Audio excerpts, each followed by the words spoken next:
I'm Dave Tayo, recording arts instructor here at the New School, and today we're going to learn about microphone technique to record drums. When you're recording audio, the microphone is your very first line of defense. You need to get in, get the microphone placement just right, because without that mic placement just right, you can't get good sound. So here we go.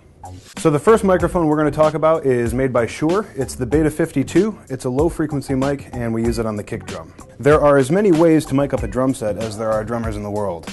What we're going to do with this kick drum is have the microphone out toward the resonant head. Want to make sure it's not touching the microphone in any way. And if you want a more clicky sound, this is going to be kind of a smooth drum sound. If you want a clicky sound, you would actually move the drum, rather than the microphone, closer to the batter head. What we have here is a small diaphragm condenser microphone on the hi-hat.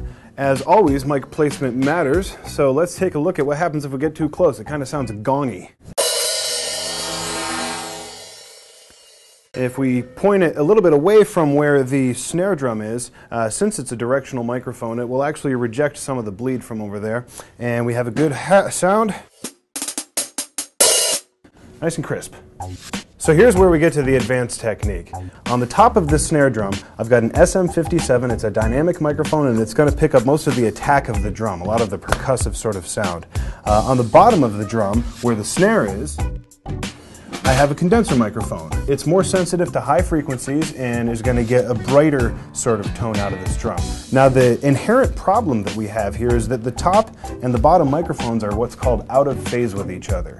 So we need to flip the phase either in Pro Tools or on the mixer that you're using so that they're working together to make the sound. Now it might look a little bit unusual, but on the side of the drum I've got this bidirectional ribbon microphone. A bidirectional microphone is sensitive to sounds coming from both directions, and it actually rejects sounds coming from the 90-degree angle from which it is sensitive.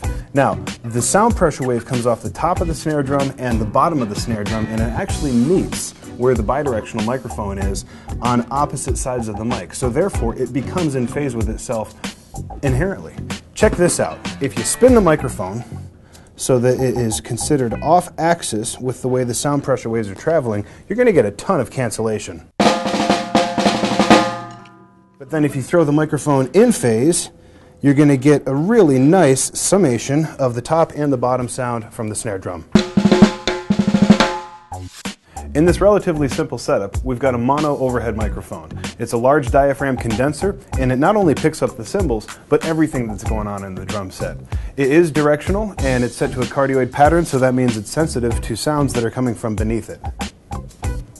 What we're looking at here is the snake. It handles all of the input and the output from the live room. The 16 microphone inputs take all of the audio from the live room into the control room, and we're able to give the musicians headphone returns so they can hear themselves and whatever they ask for. Thank you for watching this tutorial. If you'd like to find out some more information, check out thenewschool.us. And as always, make sure to protect your hearing.